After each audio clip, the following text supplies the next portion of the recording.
Okay, so I'll now share my screen.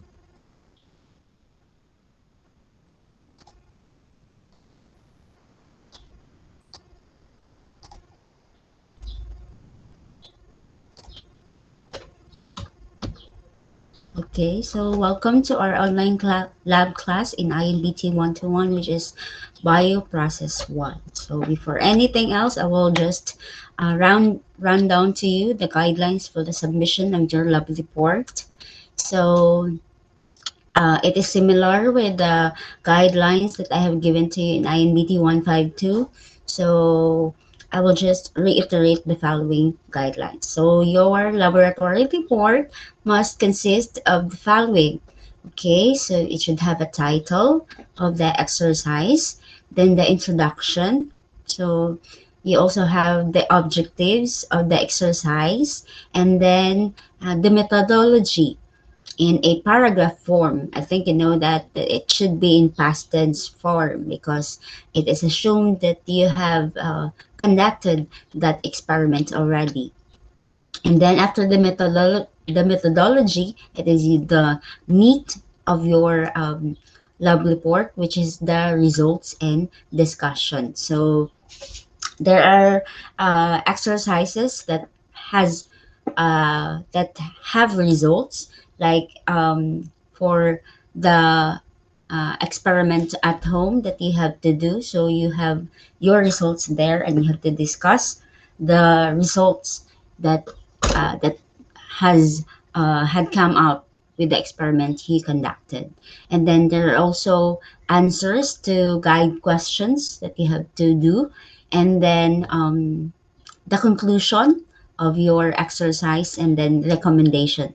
It can also be um, uh, the conclusions and recommendation um, can be converged, or can be put it together as in one uh, area. Okay, um, you can supply their conclusion and recommendation. Okay, and then the last one, which is really an important thing, is the references. So these are the parts of your lab report. Okay, so you have to varnish that one because there will be corresponding points that I will be giving in rating your giving scores to your lab report. Okay, is this clear, class? Yes, ma'am. Yes, yes, Okay, so I will now proceed.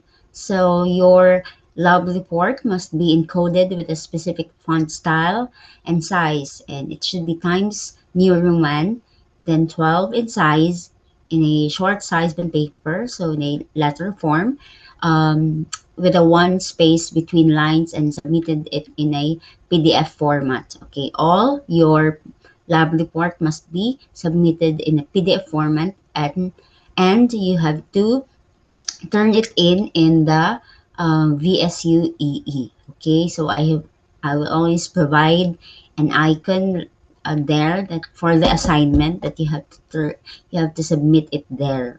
Okay, and then please follow the format of the file name of your report in every submission. So for example here, so you have to first place your surname, then the initials of your full name, and then it could be your middle initial. You also include your middle initial, underscore INBT121 XR1 or XR2 XR3.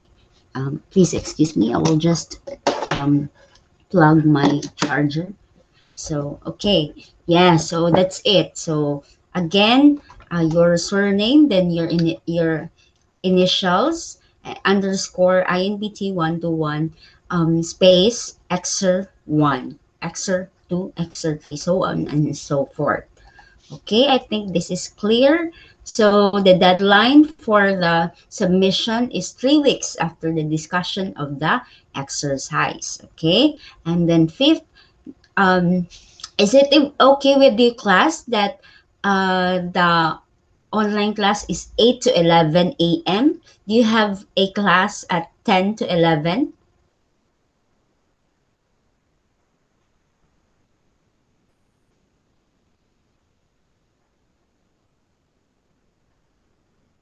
Class, are you still there?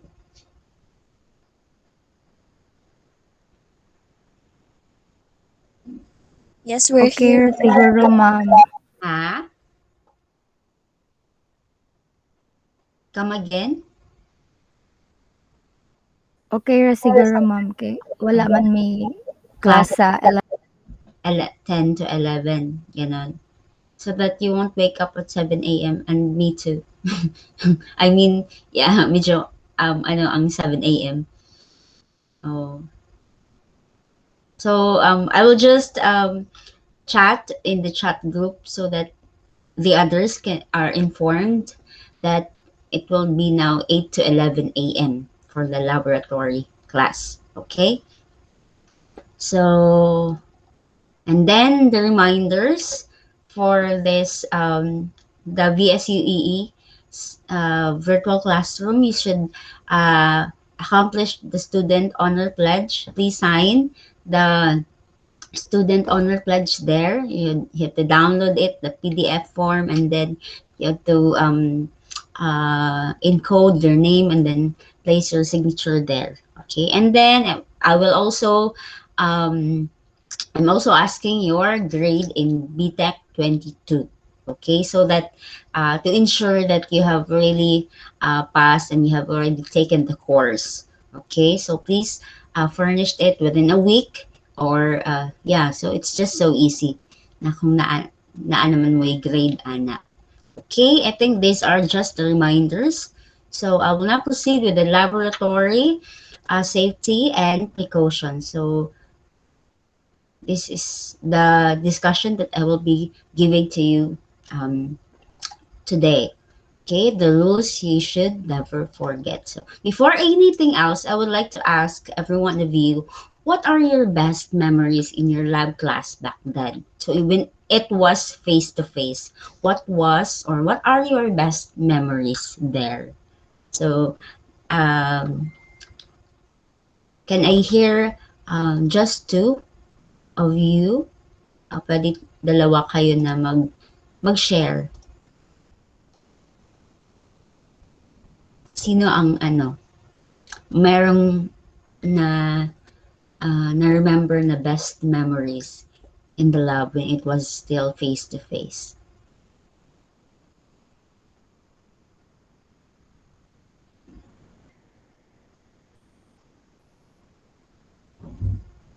Sige, I will now appoint na lang. So, how about, can you share, Crystal Bimay?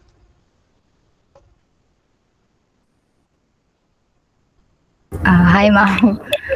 Siguro katong first year nga laboratory Mm, na-mention ba 'to namo gahapon kay nagklase man mi sa amo proteins then na-mention ang katong papain nya nagamit man na siya namo ato nga laboratory niya ang instruction kay huwaton lang siya nga mauga kay aron masabtan if kinsa ang first and last and so on nya dugay man siya ma'am so amo siya gibutang sa freezer nya pag pagkita namo kay nanggahi na sila tanan so wala may results kay kanang wala man may kahibaw if kinsa ang first and last nga migahi so mao to siya. so, yun. So, wow, that was an interesting food no nga experiment ninyo. It was papain. I think I cannot remember anymore sa among mga laboratory exercises. But then, yeah, it's really fun and interesting that you have experienced laboratory class and even you were in high school also. So,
Okay. Hello, class.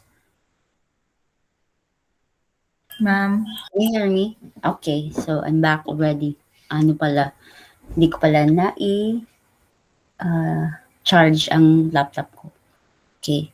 So, kaya nag-lowbat. Mm-hmm. Okay, where are we? So, thank you, Krista Abime, for sharing that. Who else can share their best memory in the lab class? So, last na lang. I'll just appoint na lang so that we can have ano. How about Jaya? Good morning, ma'am. Hello.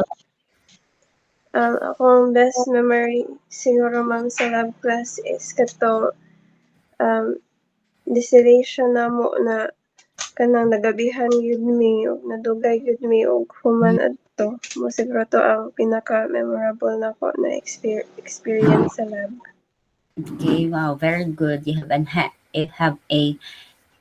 a hands-on ano hands-on experience in the distillation setup. So that's a good experience and it's really interesting and fun. So today I will now share my screen again that along with the fun and interest and excitement in the laboratory we should have um, a series of precautions and safety so that there will be no accidents and there will be no, shall I say, casualties or loss of life that might happen when there is mishandling or when there is spillage in the laboratory. Okay, that is why we have uh, to know the different safety and precautions of our laboratory. So there is a saying or there is a logo that says lab safety is our first priority. Okay, so that's the most important thing that we have to to be acquainted when we really do our experiments in the lab. It should be our priority. That is why um, it is our responsibility and accountability that we have to know all the precautionary measures in the lab. Okay, so even though that we are not in the physical laboratory right now, we are in a virtual setting. So it is also a necessary that we have to be refreshed of all the laboratory safety precautions because of course baka makalimutan na natin ito, so we have to refresh our minds and our hearts also that maybe after this pandemic, if we are now allowed to have face-to-face classes, of course we have this stock knowledge that we really know how to properly handle or how we properly behave or how we properly conduct such experiments in the laboratory. So safety starts with S, but it begins with you. It is our responsibility and our accountability to be safe in the lab and also to know all the chemicals that we are handling and also to know what are the chemicals and what are the risk and what are the hazards that it may cause when there is mishandling and there is spillage.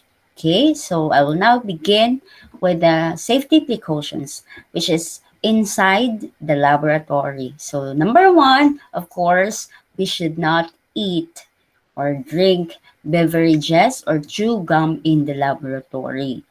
Do not use laboratory glasswares also. Yes, it's a no-no as containers for food or beverages. So that's a number one protocol for us that you should not eat in the laboratory. So there is a area of a laboratory that um, you should just eat there or you should just where you can relax and eat, so but do not bring your food there inside, okay, because there are many chemicals that are placed in the table. So if there are spills in the table and in, you put your food there in the table, of course, it will be contaminated with the chemicals, and you might be at risk with such hazards or toxicity. Okay, so that is why there it is really a no to eat and drink in the lab. Okay, so we should finish your food before entering the laboratory. And second, wear recommended safety goggles, shoes, and lab gown. So, naka-PPE yun. So, personal protective equipment such as safety goggles or glasses. You have to have a lab coat. So, um, napa inyong mga lab coat sa inyong balay. So, na-stock na lang na siya diha karon because of this pandemic. So, wala man tayo physical nga lab class. But yeah, just save it na lang for the future kung kano sa agad maka face-to-face na pod nga lab. And then you also have to wear gloves, of course, when you are handling such volatile chemicals, and then also mga skin irritant nga chemicals. It is really recommended to wear gloves. And also, if you are doing microbiological works, it is also a must to wear gloves. So since we are here in INBT 121, so um, we are handling microorganism, so you should have to wear gloves in order to um, minimize the risk of infection, bacterial infection.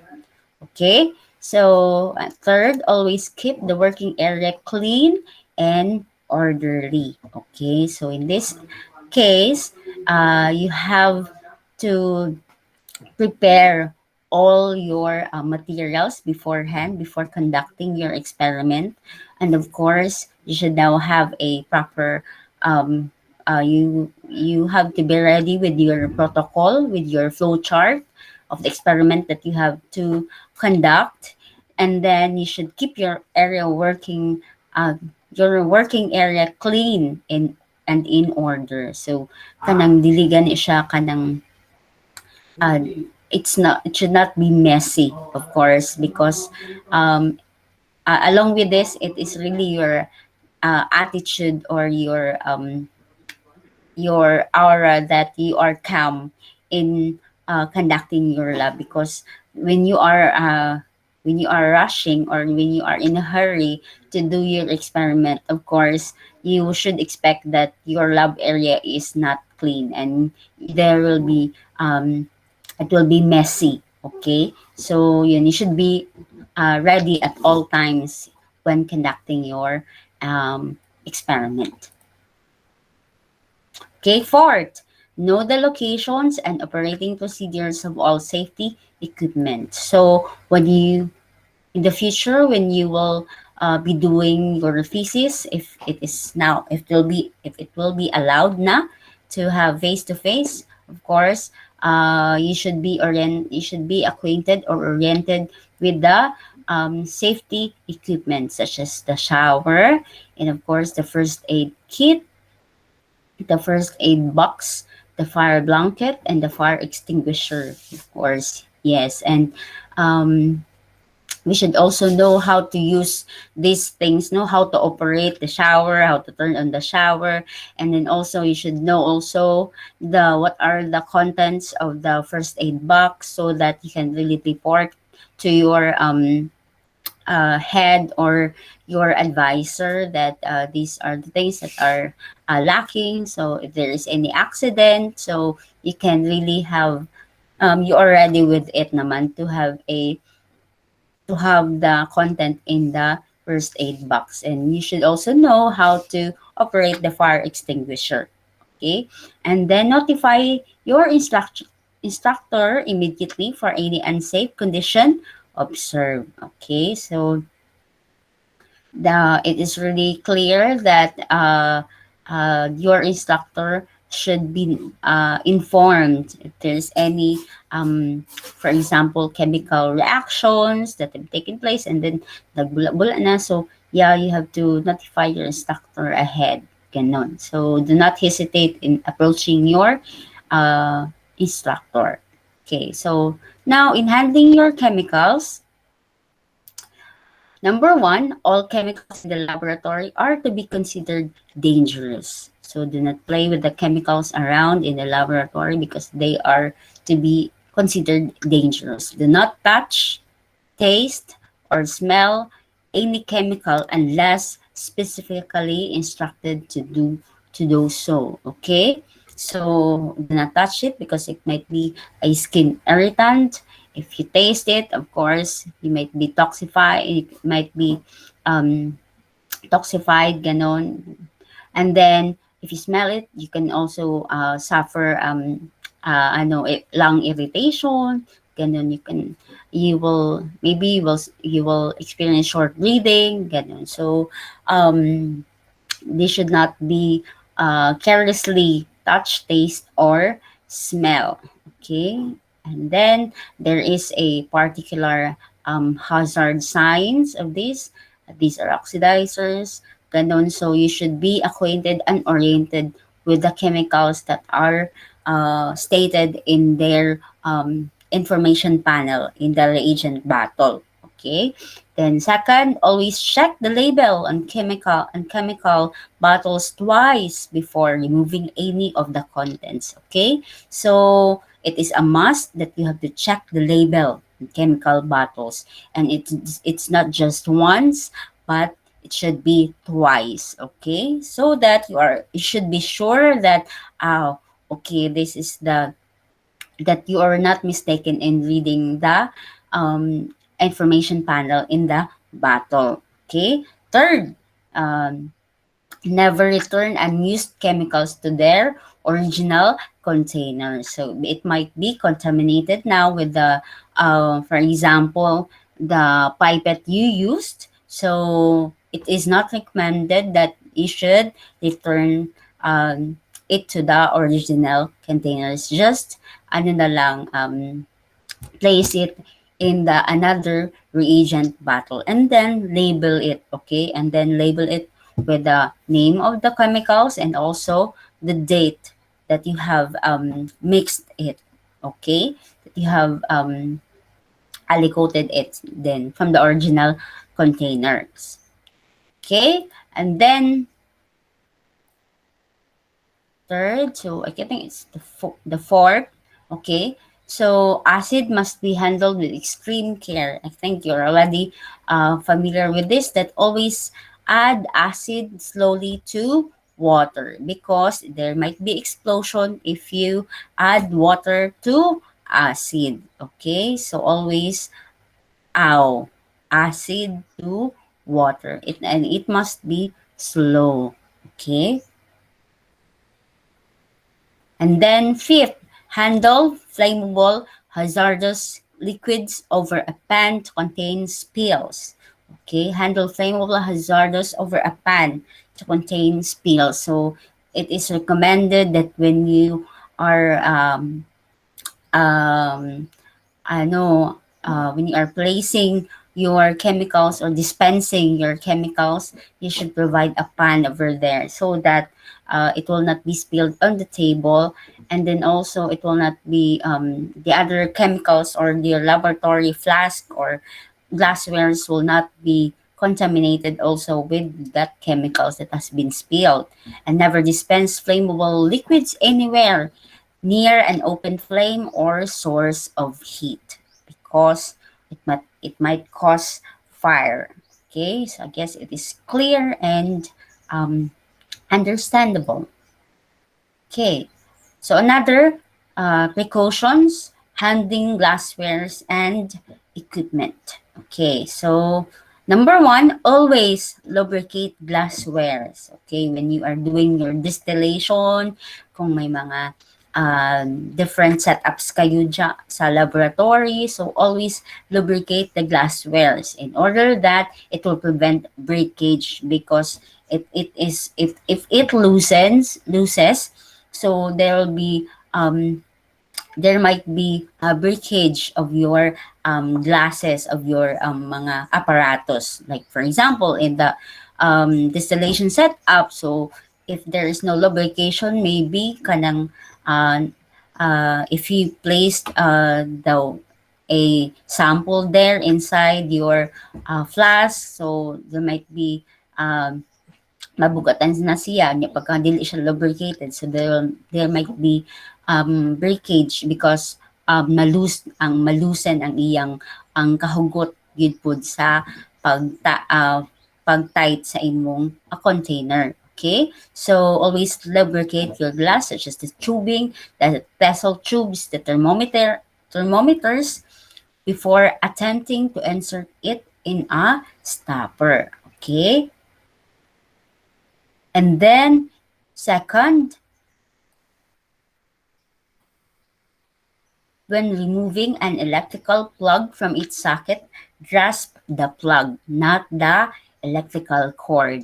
And it is also applied in your house, in at home, no, that in order to practice safety, you should remove the electrical plug from its socket. So sometimes we are too lazy to do that, kaya ang electrical cord na lang atong birahon pagkuan, but it's a no because you might get electrocuted, it might have a short circuit. So kinahanglan nga you should grasp from the plug and keep hands dry when working with electricity. And also, another one is you should have to wear slippers.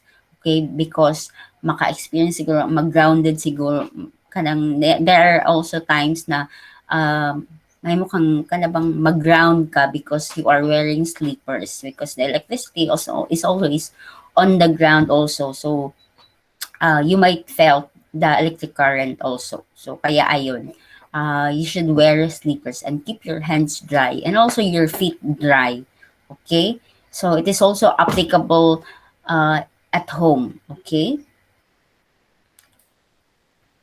Okay, third, do not immerse hot glassware in cold water. It may shatter. So it is a must that it should not be placed in the hot glass hot in the cold water, those hot glasswares. Okay, so bisag Pyrex pa na, bisag Duran pa na, usa pa na mga corning, mga klase nga mga uh, kaning mga glassware. So it is really recommended yun nga dili gyud na nimo siya nga i-immerse ang glass. So let it cool muna. Let it cool good, those hot glasswares. Maybe sometimes we are in a rush, okay, when we're in a hurry to do that because naapatay ubang mga ang gipang buhat. So that is why we tend to forget that it's still a hot glass and you just immerse it accidentally in cold water. So always have a um, presence of mind, good po, of what you're handling, of what you are doing. Okay, so sometimes you are really stressed in while we are experimenting in the laboratory, such as kung mag-thesis na gid ba, so kung naa na face to face ng mga thesis experiment, so daghan jud ang mga mahitabo nga um, that should be prevented, good food. So always have a presence of mind, and you should have to get enough sleep before entering the laboratory the next day. Okay, so fourth, report damaged electrical equipment immediately. Okay, so do not hesitate again to approach the head of the laboratory or your instructor to uh, to tell that there are damages in the electrical equipment in order to save your equipment, so that your equipment will not be damaged also. Okay, so para pod nga dili pod na nimo ma short circuit ang inyong electrical equipment nga imo na siyang gigamit niya ni buto na di ay ingana sa pagkuan. So mo na siya ang imong dapat buhaton nga, you have to report it. Okay, and then also so that makakontak pod ang inyong mga ang inyong head for the technicians to do it, himo pud sila og process request to ano gayon to nga ilang maayo or ilang ma-repair ang damaged electrical equipment. Okay? So, and I think that before using the electrical equipment, ganun. So, there are logbooks naman dyan na that are provided. So, makahibalo mo kung kinsa ang last user nga kanabang na and then my remarks diha kung okay pa ba ang electrical equipment, ganun. So, kung na-timingan sa inyo hang naguba, so man siya, you have to report it. Do not be afraid of telling your instructor that kanang wala na ni under ma'am ang kuan ang kaniik nga equipment o kay balong ngano naunsa so kana just be honest and do not be afraid of your instructor kay mas maayo man makahibalo sila kaysa sila lang maka-discover nga ala unsa naman ni nga. So again I will now proceed with the part D, which is heating substances. First, you have to turn off the gas at gas outlet valve after using.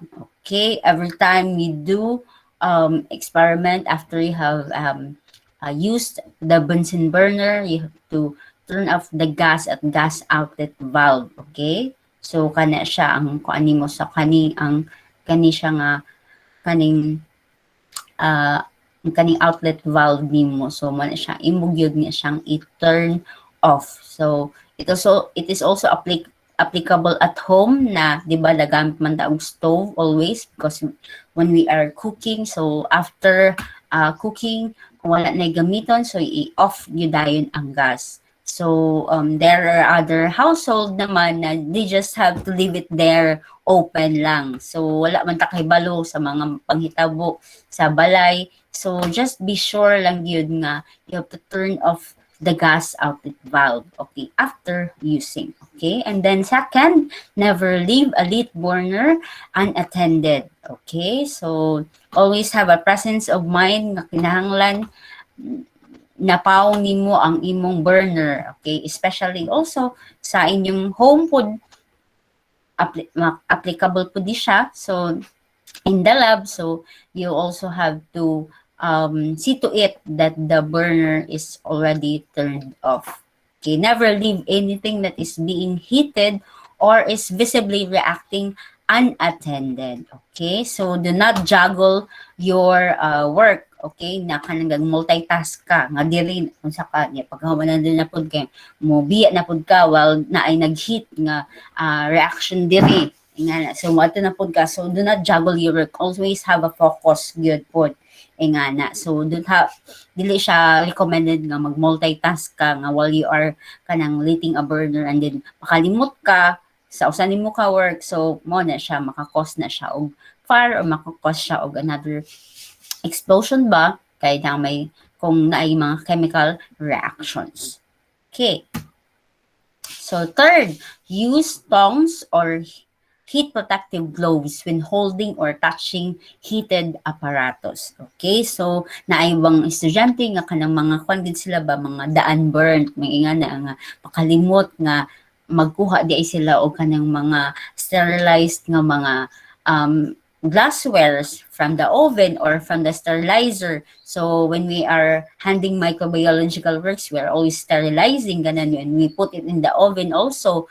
So kinahanglan siya nga naagid mo protective gloves or tongs. Okay? So do not be confident nga kanabang naam na mo'y kanang kanang taas ang inyong temperature nga sa inyo pag kanang naanan na gani mo og kanang isa ni siya kanang muhikap og init ingana so do not be overconfident to that because you might get burned ingana so I think when you will be doing your thesis ganun so do not be also in a hurry nga makalimot na lang gid mo nga na wala dai mo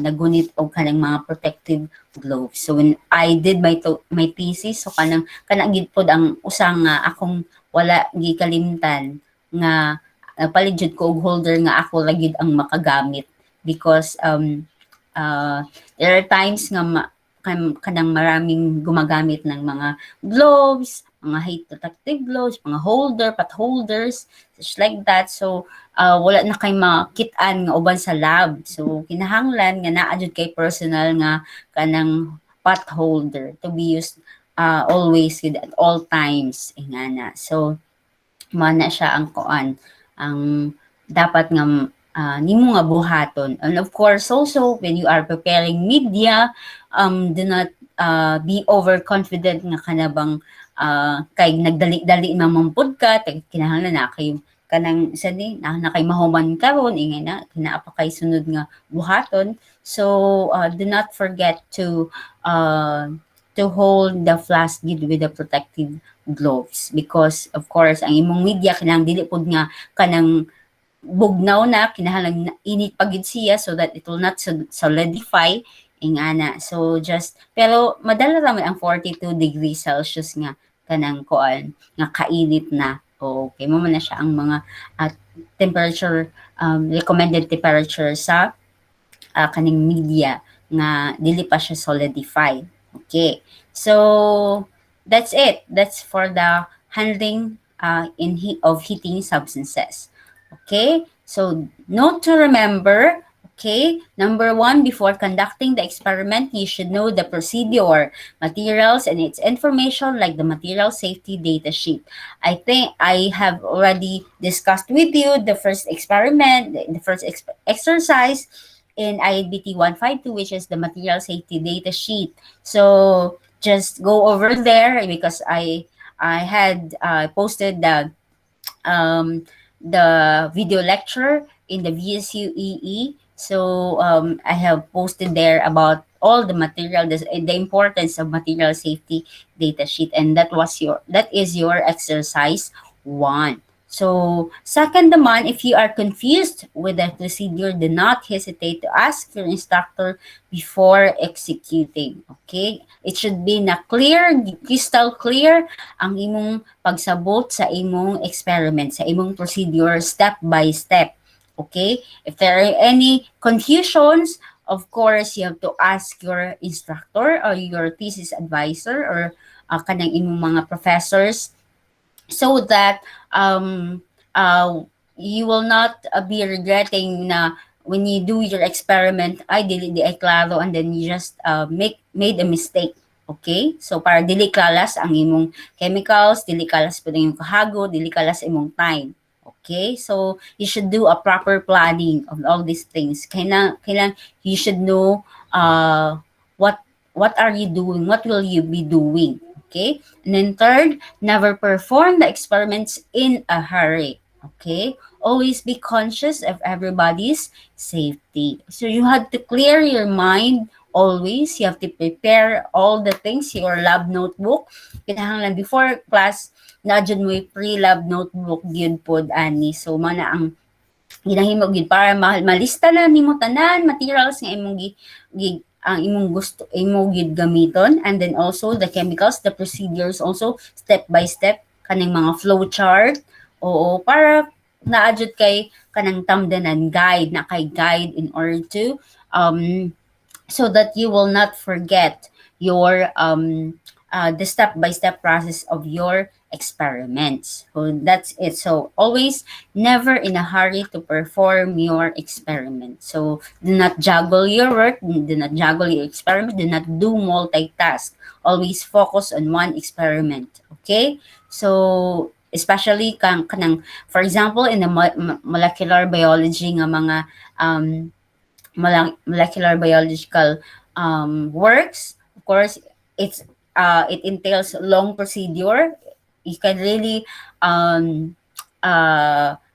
make it to at night. So ang uban gani nga procedure when you do DNA extraction, pwede pa maugmaan pa gani ka, and you can also have a overnight class, overnight gani nga mga magabihan jud ka sa lab. So it really entails such kanang focus gid pod sa imong pag do sa imong experiment.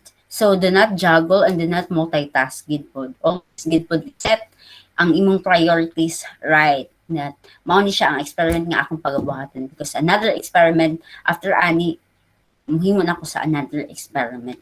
So that's it for the ano. So I guess this is the last slide for the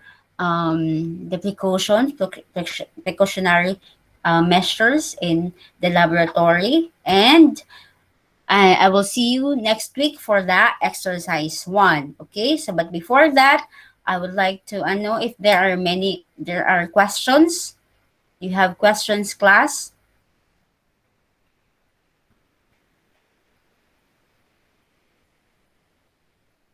Do you have clarifications, class?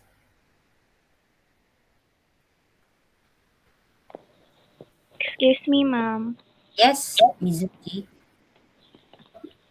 Naa may klase 10 to 1, ma'am, Thursday. Ah, na mo klase 10 to 1. Yes, ma'am. How about 1 to 4?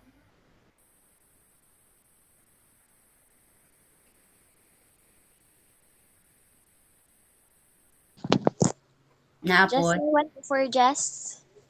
Wala.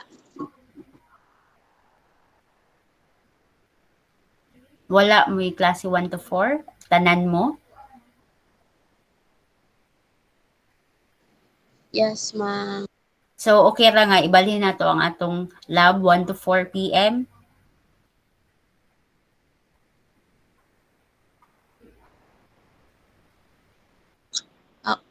Okay ra, ma'am. Okay, sige. Okay, so we'll now move our lab class. Thursday pa din, but it's 1 to 4 p.m. Okay, so I will just chat in the chat box, in the group chat. Sa ato nga, it will be moved at 1 to 4 p.m. Okay, so is there anything else you would like to raise?